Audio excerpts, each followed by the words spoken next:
Sararights television, bringing you the latest news from within West Nile, Uganda, and across the world.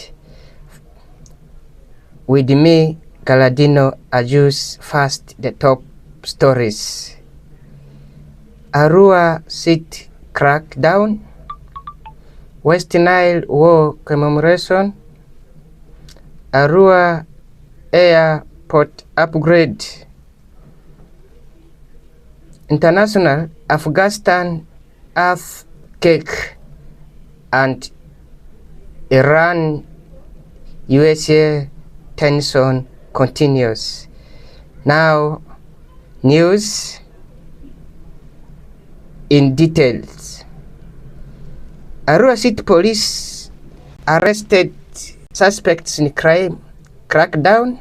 The police in Arua City have arrested male suspects during an intelligence-led security operation aimed at curbing robbery, theft, drug abuse, and other criminal activities in the city. The operation, conducted by officers from Arua City Central Division in collaboration with the community vigilance, targeted crime spots in Gurua, Osu, Hospital, Abia, Academy, and Niva cells. Following persistent complaints from residents about rising insecurity, during the operation, police recovered quantities of suspected marijuana, house-breaking implements, and other tools believed to have been used in criminal activities. Security personnel also destroyed marijuana gardens that had been illegally cultivated in some of the targeted areas. West Nile Region Police spokesperson Joseph Anguchia said the operation was intelligence-led and intended to dismantle criminal network operating within the city, which confirmed that all the suspects are being held at Arua City Central Division Police Station as investigations continue. In another news, West Nile commemorates victims of the 1980 to 1985 war massacre. Leaders, survivors, religious institutions, and members of the West Nile community have renewed calls for peace, justice, and reconciliation during the annual commemoration of victims of the 1980 West Nile War Massacre. This year's commemoration marks the 45th anniversary of one of the region's darkest periods and is being held under the theme of remembering those who lost their lives while promoting healing, unity, and lasting peace. Activities include prayers, memorial service, sports competitions, public dialogues, and testimonies from survivors and families affected by the conflict. The main commemorative events are centered at St. Joseph's College Ompachi in Arua, Siri, a site that remains symbolic in the history of the conflict. Community leaders say the gathering provides an opportunity to honor the victims, support survivors, and educate younger generation about the importance of peace coexistence. The commemoration comes as West Nile continues to enjoy relative peace and development, with the leaders calling on residents to safeguard the stability achieved over the past 2 decades through unity, dialogue, and community participation. In another news, African Development Bank approves funding for Arua airport upgrade. The African Development Bank has approved euros 155.99 million, about US dollars 180.6 million, to upgrade Arua Airport into an international standard facility under Phase 1 of the Uganda Airports Development Program. The project is expected to transform airport into a major regional aviation hub serving Uganda, South Sudan, and the Democratic Republic of Congo. The upgrade will include the construction of 3.5 kilometers paved runway capable of handling large aircrafts such as Boeing 777, new taxiways and aircraft parking aprons, a modern passenger terminal with the capacity to handle up to 700,000 passengers annually, a cargo terminal capable of processing 25,000 tons of freight each year, a new control tower, access roads, parking facilities, and modern aviation safety systems. According to the Uganda Civil Aviation Authority, Arua Airport is currently the second busiest airport in Uganda after Entebbe International Airport. Once completed, the upgraded airport will improve domestic and regional connectivity, promote tourism, facilitate trade, and serve as alternative international airport through emergencies. The project is expected to directly benefit more than 500,000 people in Arua City and the district, while the wider West Nile region, home to over 3.3 million people, will gain from improved transport, increased investment, and expanded business opportunities. In another news, in Uganda,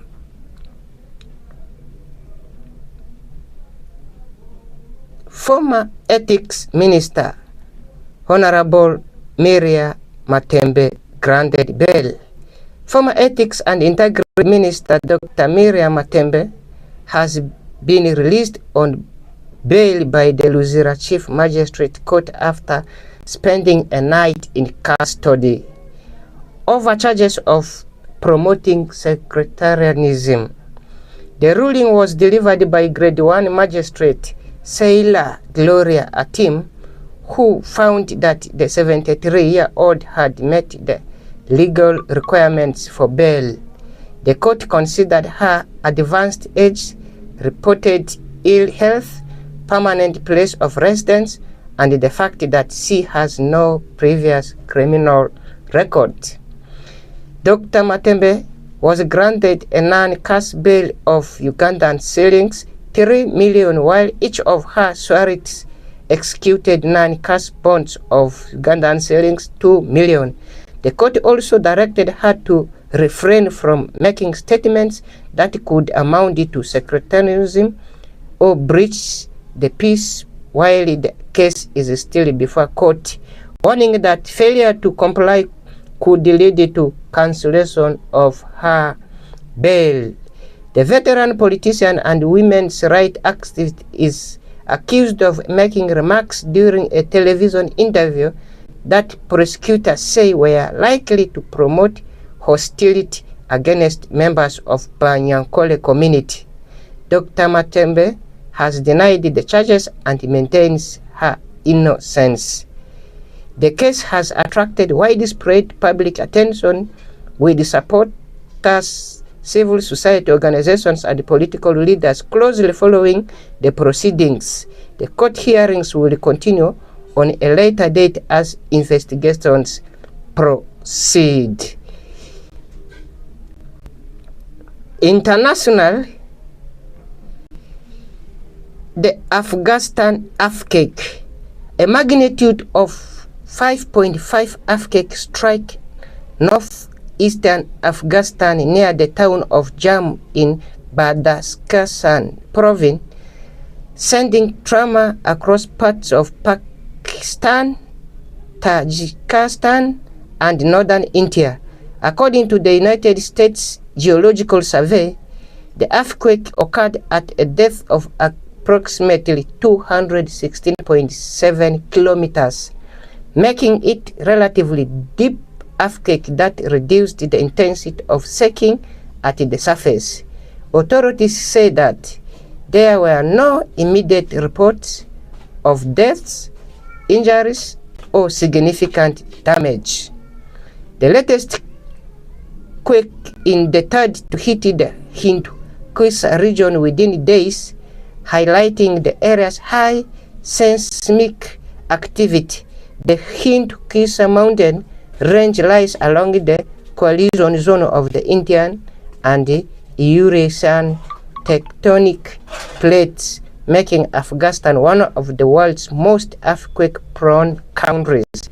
Although the earthquake was widely felt, emergency officials say its considerable depth helps lessen its impact. Authorities continue to monitor the situation while assessing remote communities for easy delayed reports of damage.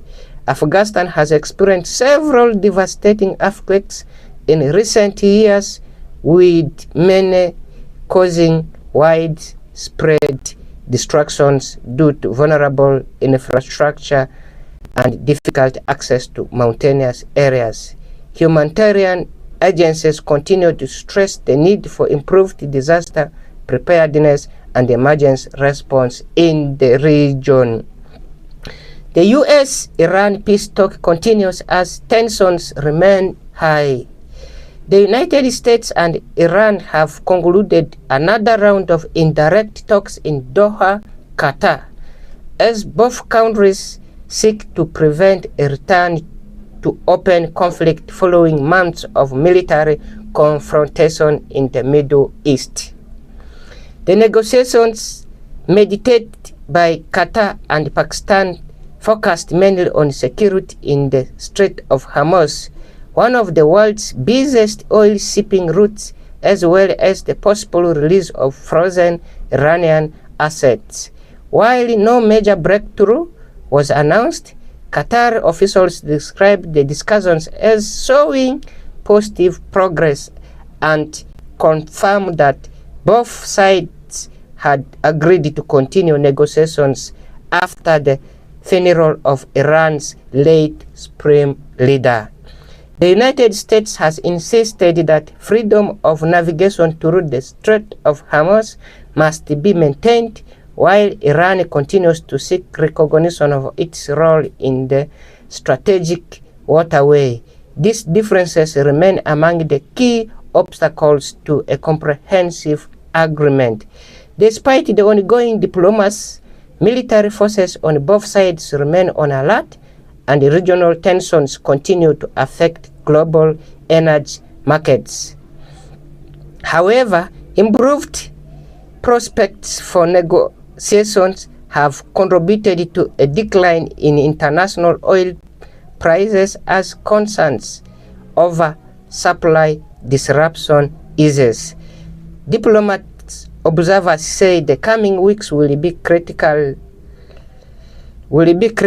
in determining whether the talks can lead to a broader and more lasting agreement, reducing the risk of renewed conflict in the Middle East. Lastly, let's go through the headlines once more. Arua City crackdown, West Nile war commemoration, Arua Airport upgrade, international Afghanistan earthquake, and US-Iran tensions. Thank you for viewing Sararights TV. We are also reachable in some of our social media platforms like Facebook, YouTube, X, Instagram. Thank you. It has been Galadino Ajusi with the news. Good afternoon, nice lunch, bon apéro-midi.